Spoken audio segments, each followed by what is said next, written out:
Hey everybody, this is my former waterfall tank. It's no longer flowing because it's finally leaking so badly that I just can't keep it running anymore. It's just time to put it to rest and we're going to rebuild it. And so today I want to talk about a few ideas I've had about how to rebuild it. I've been thinking a lot about this. I went to the paint store the other day. I talked to the guy there about a few options I had, a few ideas I had. And I've come to the conclusion that I'm going to use the same materials I used before. I'm just going to go about doing it differently. And I'll explain what I mean as I unfold all my thoughts here, if you're interested in hearing my thought process behind this. So my initial idea was to have sort of a hard shell of a framework, and I was going to do that out of fiberglass and epoxy resin. Basically, once you've molded that and it's all cured together, it's rock solid. You can rap on it with a hammer and it's not going to crack or break or leak. I mean, within reason, obviously.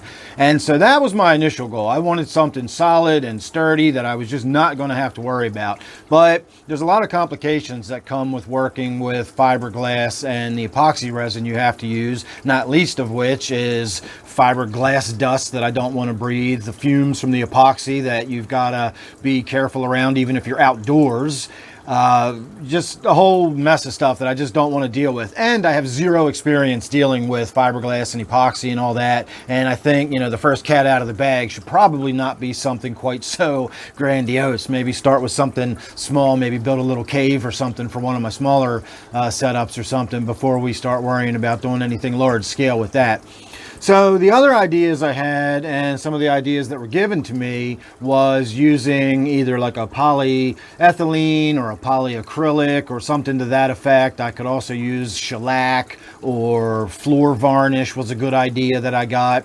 And the idea there would be to build the framework, either build it out of chicken wire or build it up and bulk it out using the expandable foam or something similar.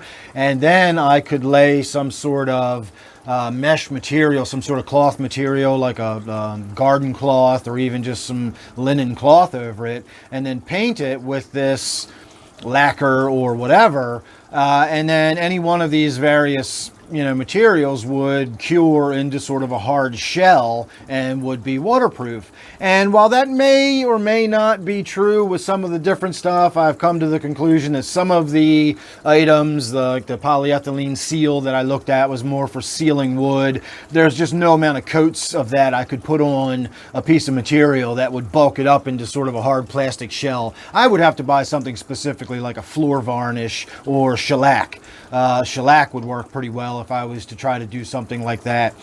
The problem there is those are extremely brittle materials. And while that floor varnish may look awesome on a gymnasium floor, or shellac may look good on your picnic table or something, when you put it onto any material that's going to have any give or flexibility at all, the tiniest little bit of flexing will crack it. It's brittle. It will crack. There's no flexibility to it whatsoever. And for something like this, with all the water flowing and I bump into it when I'm walking around it and doing water changes and pulling plants in and out of it, I'm going to need some flexibility. So going with sort of the hard plastic shell just isn't going to work. The only way that would really work is if I went with the hard plastic, which would be the epoxy resin and the fiberglass. So I'm not really interested in doing that. I mean, I guess maybe I could use like the epoxy resin and use some other material that wasn't fiberglass, but we're kind of in the same boat.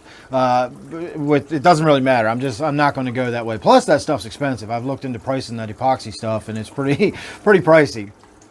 So what I think I'm going to wind up doing is going with what I did the last time. I just know what I'm doing now. That's the other aspect of doing this. I've actually got experience with doing this. Now, a lot of you don't know the process I went through when I built this. I'm not particularly handy at building stuff.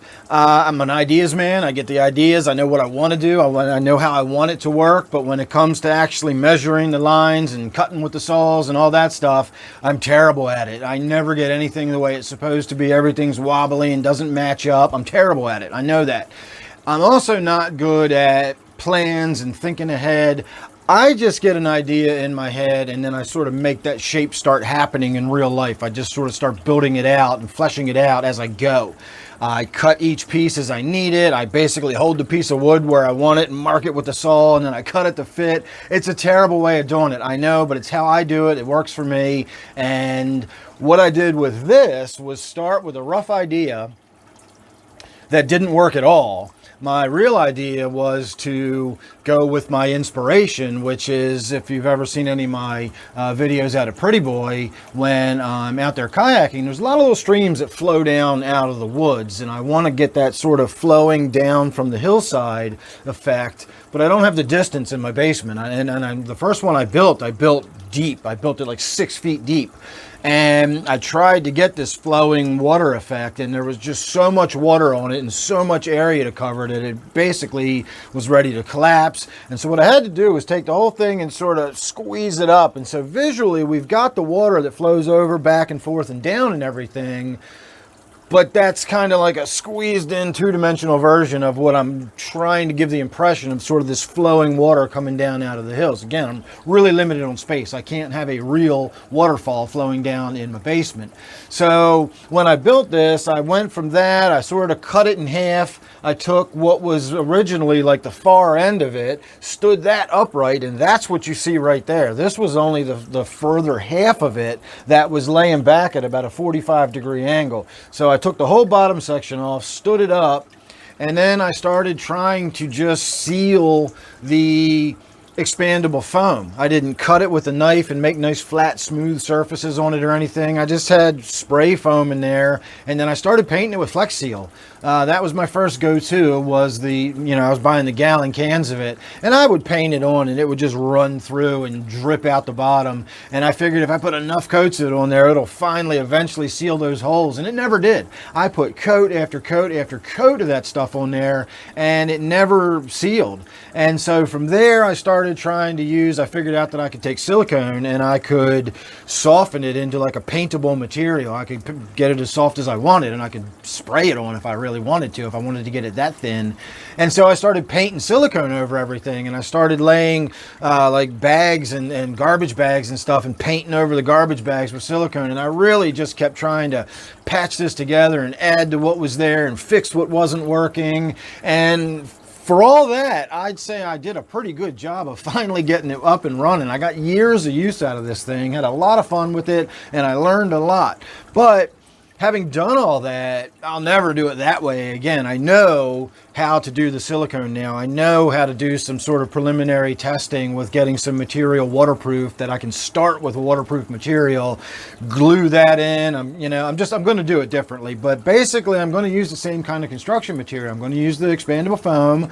I'll probably shape it and sculpt it a little bit differently now that I've had some experience with how this functions, how much space I need for plants, and where I want pools of water versus flowing water. It'll probably be a little bit different, but functionally I really don't have that much to work with. Again, I don't have the depth that I would love to have. I may try to do something that starts on the side, and then we'll do sort of a wraparound and have it flow in, and we'll maybe get to see a little bit of 3D around the tank or something. I don't know. I've got some ideas floating around, but as far as materials and how to build it, I think we're going to do it the way we did it before. I may build it modular, so I can do it in like 2 or 3 sections and then just overlap one section over the other, so I've got overhang and I won't get any leaking through that way. But I'm definitely going to build it from the start, knowing how I'm going to build it this time, whereas before I was just sort of trying ideas as I went, and each new idea got layered over top of the old idea.